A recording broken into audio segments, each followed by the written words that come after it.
Okay, welcome. We are late a little bit.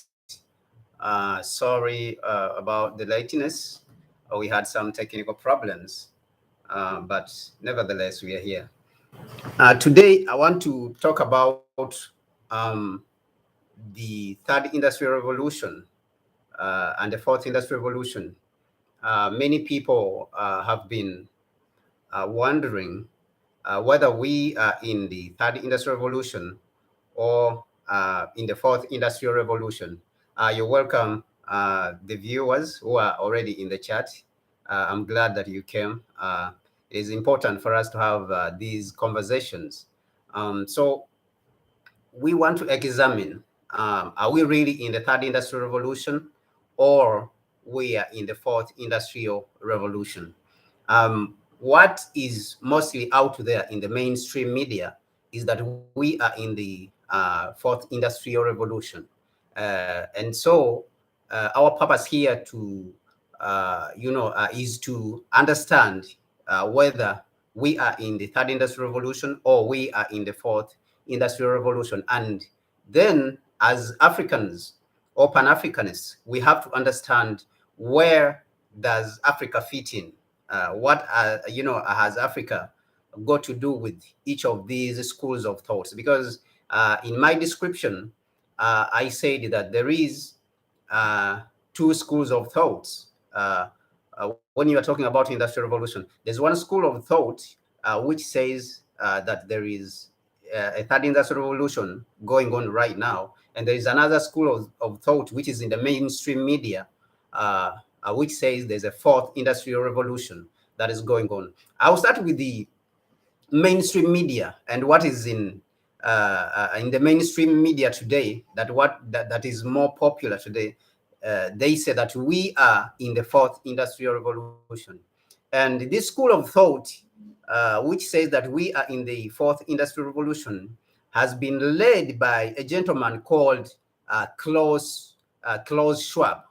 Klaus Schwab is the founder of the World Economic Forum.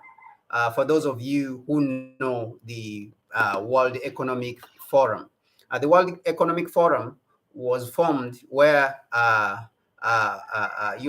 in Switzerland.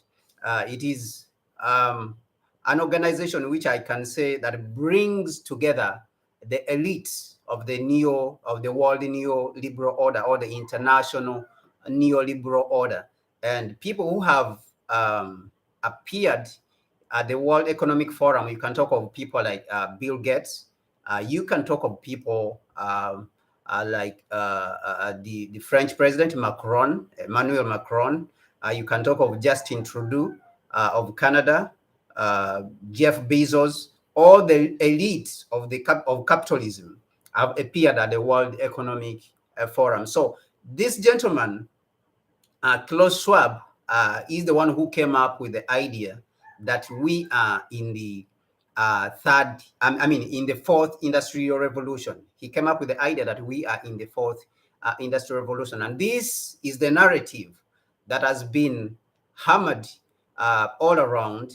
And it has been said that we are in the fourth industrial revolution because of the technology that is going on, the explosion in the internet, the 4G, the 3G, and then the 4G, the Internet of Things.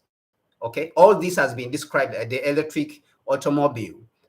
All this has been described as the fourth industrial revolution. On the other side, there is another school of thought by a gentleman called uh, um, who propounded the third industrial revolution. He's called the third industrial revolution. Let me see. Third industrial revolution. He's called Jeremy Rifkin. So Jeremy Rifkin came up with the idea of the third industrial revolution, and he even wrote a book about it. Both of them wrote books. Okay, Jeremy Rifkin wrote a book called The Third Industrial Revolution. You can Google it and have it. And then Klaus Schwab also wrote a book called The Fourth Industrial Revolution. Now, Jeremy Rifkin argues that An industrial revolution occurs at the advent of three major forces that these forces converge, they come together to give us what we call an industrial revolution. And then he went ahead to illuminate and illustrate how this industrial revolution happens. He went as far as the first industrial revolution, which he called the first industrial revolution, even though I believe that the first industrial revolution happened in Africa, because that is where everything started. When you were talking about places like Egypt, where technology, was expressed at an unbelievable rate. This is one of the best explanations and demonstrations of technology when you go to Egypt during the building of the pyramids. You can call this an industrial revolution, but further than that, also, if you go as far back as when man was discovering, the African man on the continent was discovering the use of fire and the use of steel. All these were industrial revolutions, okay?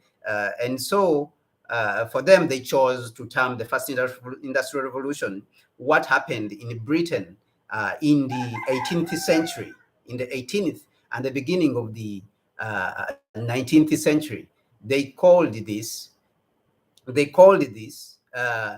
the first industrial revolution. Now, when you come to the second industrial revolution, it is what happened in the United States. Okay, in the United States during the mid part of the 20th century. Okay, in the around the close of the 19th century and the middle part of the and the middle part of the 19th century. Okay, around the end of the 18th century and the middle part of the 19th century going forward. So that industrial revolution happened in the United States. And then we have what Jeremy Rifkin is calling today the third industrial revolution. That is what is going on according to him. Now, all these three, I want to look at them critically and analyze, and then I'll give you my thoughts on who I think to me appeals to me the most, who I think that is more legitimate. Now, the reason why Klaus Schwab says that we are in the industrial revolution, since he's very attached to the mainstream, I believe it is just to please the existing system, to claim that the Western world is at the top of things. Okay, from my understanding, this is what is going on today, that he believes that the Western world is in the first industrial revolution. But when you look, you look at his book, and which book I have already read. I've read this book, and you too, you should go ahead and read this book for you to make your own judgment, for you to understand by yourself. Don't rely on me. I'm just giving my opinion here, and where I think that Africa also fits in. But it is up to you to do the majority, the rest of the analysis for yourself, and then come to your own conclusion. Klaus Schwab, I think that he is in the mainstream media, and what he is calling the fourth industrial revolution, I believe that we have not reached the industrial revolution. So he is capitalizing on what we are seeing as the advancement or the increase in technology, and he's mostly focusing on communication technology, because in the Western world, what has happened actually is that there has been this explosion in the use of information, the explosion in the use of communication technology. But when you look at this increase, for example, in the internet, in the use of the internet, that is just a part of what a true industrial revolution is called. Klaus Schwab, he is more satisfied with pleasing the Western world and also keeping the status quo. Okay, if you look at him and how he brings together the leaders in the Western world, the what he calls the thinkers or the elites in the Western world, in Switzerland, in Davos, So at his World Economic Forum, even in the past, he has bragged that the people at the World Economic Forum, some of the people at the World Economic Forum have been able to become leaders. When you are talking about people like Justin Trudeau, and you are talking about people like Macron, Emmanuel Macron, the French president. So he has been able to, to brag about this, that the World Economic Forum has been able to make leaders like Macron and Justin Trudeau, who's the Prime Minister of Canada. Okay, so I think that his book is not based on research. When you are talking about the things that that happen, or the technologies that come together for you to have an industrial revolution. But then when you look at a person like Jeremy Rifkin, who wrote The Third Industrial Revolution, I think he's more believable, because for him, he is a researcher. Okay, he's an economic development, development economist. Okay, and then he's a strategist. He's a development strategist. He's someone who advises governments, like the government of Germany. He advises also the government in China. And even when his book was published, he was invited by the government in China, by the Chinese premier. The Chinese premier, or the prime minister in China, invited him. Okay, he invited him, as well as the Chancellor Merkel of Germany also invited Jeremy Rifkin to advise her on how Germany should go into the third industrial revolution. And so also the Chinese premier I was speaking about, he invited Jeremy Rifkin, but on top of that, he ordered his people to immediately implement and allocate money and implement the ideas in that book, The Third Industrial Revolution. Now, let us examine what does Jeremy Rifkin talk about in The Third Industrial Revolution. One, Jeremy Rifkin talks about transport. Okay, so he said that for an industrial revolution to happen, three technologies must come together. Three technologies. Okay, one of those technologies is transport technology. When we are talking about, for example, the first industrial revolution that happened, there was the discovery of trains. Okay, trains was the the mode of transport. The steam train was the mode of transport in the first industrial revolution. And two, there's supposed to be a transformation or a change in energy, the energy revolution, and then there's supposed to be communication. So three technologies are supposed to come together for us to have an industrial revolution. One, energy revolution. There's supposed to be a communication revolution, and then there's supposed to be a transport revolution. Okay, so when these three technologies explode together, then we can have what we call an industrial revolution. And like I said, in the first industrial revolution, which happened in Britain, there was the train, there was the discovery of steam as a source of energy. Okay, because steam was the one which was powering the trains when they were moving. Steam was powering all the machines, like how you see electricity today.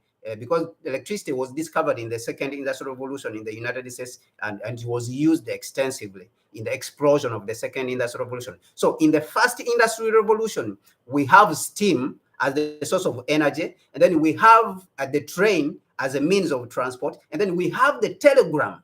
Okay, we have the telegram as a means of communication. Okay, I want to repeat, we have three technologies which are indicated in the book, The Third Industrial Revolution of Jeremy Rifkin.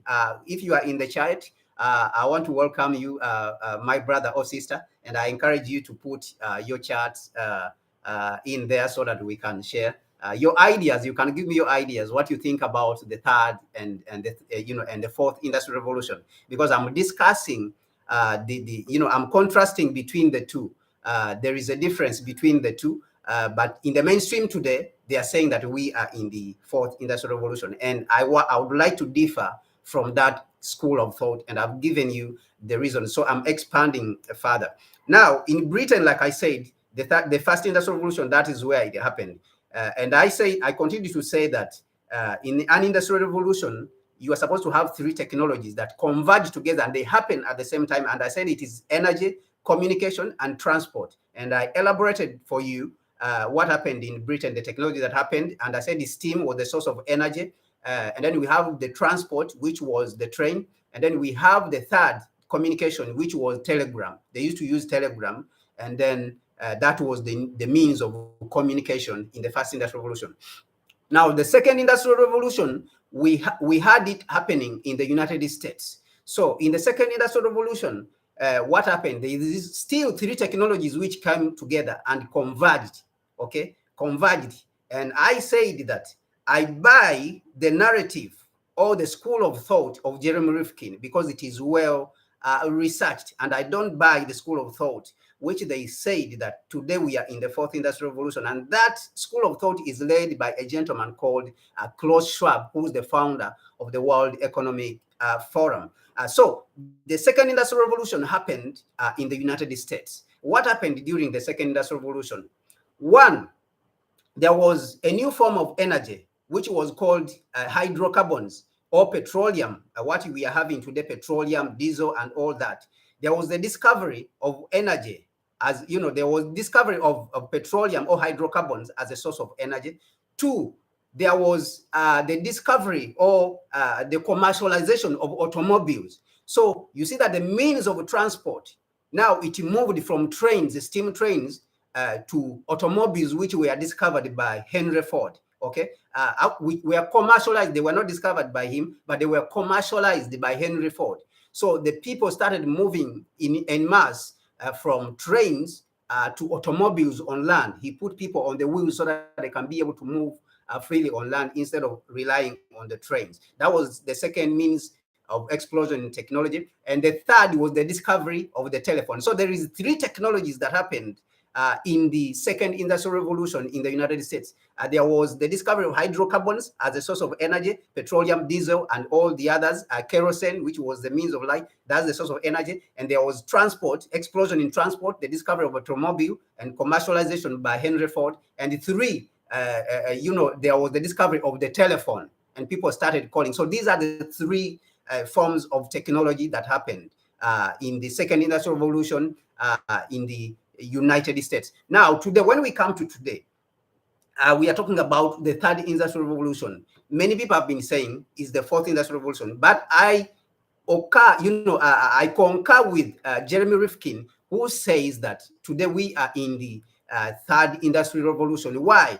Because there is three technologies that are converging also today. Now, one of those is the renewable energy. Okay, we are talking about renewable energy.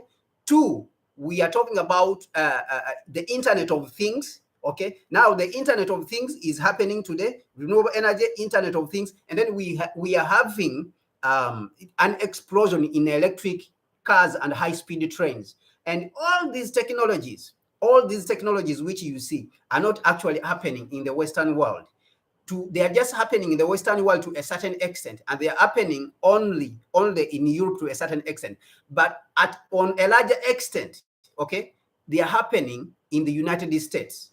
Okay, they are happening in the they are happening in China. They are not happening in the United States. They are happening in China on a larger extent. On a larger extent, these technologies are happening in China. They are not happening in the United States. So what am I saying now? That Klaus Schwab and his book, The Fourth Industrial Revolution, I think they are off topic. They are focusing on only the explosion in the Internet of Things.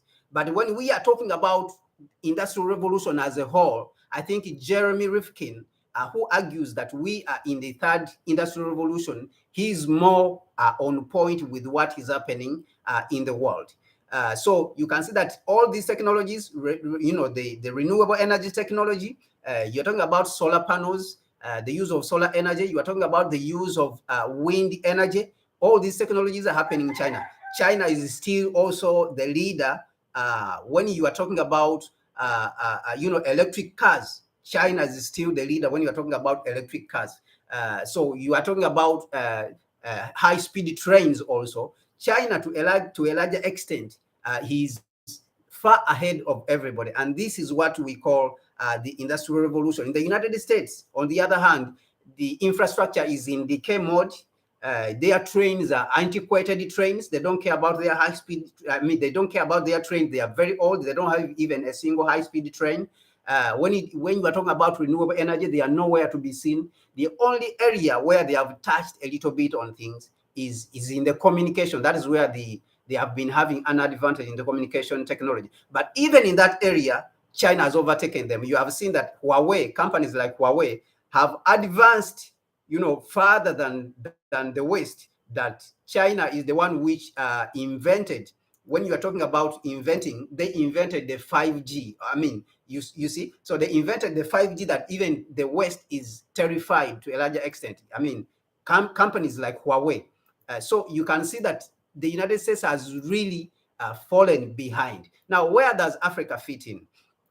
I think that this is a very good opportunity for Africa to jump into this industrial revolution. It is an opportunity for Africa to jump in and take advantage of this, third industrial revolution, because Africa, how it is supposed to be built, Africa is supposed to be built with renewable energy. We don't want to be like what the West did, extracting a lot of hydrocarbons from the ground to carry out this industrial revolution, okay? And what China also has done to a large extent, that China has been able also to pollute its environment for a long time before it has reached to this level. So even though Africa wants to leapfrog, okay, it wants to jump and leapfrog into the third industrial revolution and match up with the West and China or the rest of Asia, Africa is supposed to look at the sources of clean energy. So we will have to look at hydro energy. We'll have to look at a lot of solar energy. We'll have to look at all our costs in Africa and look at wind energy, and then manufacturing, to power our manufacturing. We should be able to power it with that type of energy. And then we will have to look at manufacturing semiconductors, okay, chips, and all those types of technologies. We are supposed to, considerably look at all these technology, because you cannot escape engaging in industrial revolution, in an industrial revolution or industrialization. If you are talking about development, if you are talking about leapfrogging, China had to leapfrog and achieve what the United States and the Western world achieved in 600 years. China had to achieve it in 30 years. So what is at stake here for Africa also is that we have to achieve what China has achieved in 30 years. Also, we have to try and achieve it in less than 20 years. But how can we achieve this? We can only achieve it if we base our thought on what Nkrumah spoke about. Nkrumah spoke about a couple of things. He spoke about the idea that even though we want to do industrialization, but we have to be understanding, we have to look at things critically. We have to understand how things work, okay? Nkrumah, I consider him the expert and the authority on Pan-African development. When you are talking about development and rapid transformation in Africa, I think Nkrumah is still the authority, to whom we have to go to find out how we should develop Africa. Both of them, Nkrumah and Honorable Marcus Garvey, I believe that these guys are the authority on what Africa should be and where Africa should go when we are talking about rapid transformation, okay, and the respect of African people and Africa taking its place on the international stage and in the world and world affairs. So Nkrumah and Marcus Garvey and all the other ancestors of ours are still authorities on what is supposed to be done. And what does Nkrumah say? Nkrumah says that if Africa wants to develop, okay, it has to look at the political space first. It has to look at political union first. And now I do understand what is being done today, that they are already talking about the Africa Continental Free Trade Area, and it was launched, and the Secretariat is in Ghana, and all those things are going on.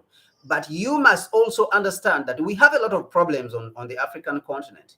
We have external interests on our continent, and especially from the Western world. Okay, they have interest in our continent, that they want to take advantage of our market and use it, and then they want our materials also to use our materials for their own benefit, without us as Africans benefiting. They want to take advantage of everything that we have as Africans and use them. I mean, use that which we have for their own interest. So I'm trying to say that if we want to industrialize Africa and catch up with the rest of the world in the third industrial revolution, we have to look at the political aspect of it. As Nkrumah said, seek ye first the political kingdom, and all the other things shall be added unto you. So we have to look at the political space. How should we look at the political space? We have to look at integrating Africa politically first, even before we think about the Africa Continental Free Trade Area. Okay, we have to integrate Africa first, and this is the work of all of us, especially the youth. And then when I look at, when I talk about especially the youth, then I would narrow it also around especially the Pan-Africanists. Okay, the Pan-Africanists have to come together and find a solution to the current problem. The current problem is neocolonialism that is exploiting our continent indiscriminately, okay, for the benefit of the Western world, and to a big extent also the newcomers, the Chinese and the Indians who have been coming in, and the Turkish also. You can see that they are also coming in to try to benefit from African resources. And the only way for us to stop this, the only way for us to be able to respond to this is by us coming together as Africans and finding an alternative to neoliberal policies and the neoliberal political system that is being imposed, the political and economic system that is being imposed on the African continent. Because the African problems, have to be changed fundamentally. There is supposed to be a transformation for us to be able to change Africa, to change the outlook, or for us to be able to achieve the industrial revolution as we are talking about it, the third industrial revolution. There's supposed to be a fundamental change on the political space, in this political space, in the economic space, and all the other spaces, the social spaces. There's supposed to be a new construct of systems on the African continent. So this is where I'm talking about, that the Pan-Africanists have to come together in order for them to craft new systems. I'm talking about political, economic, social, and cultural systems.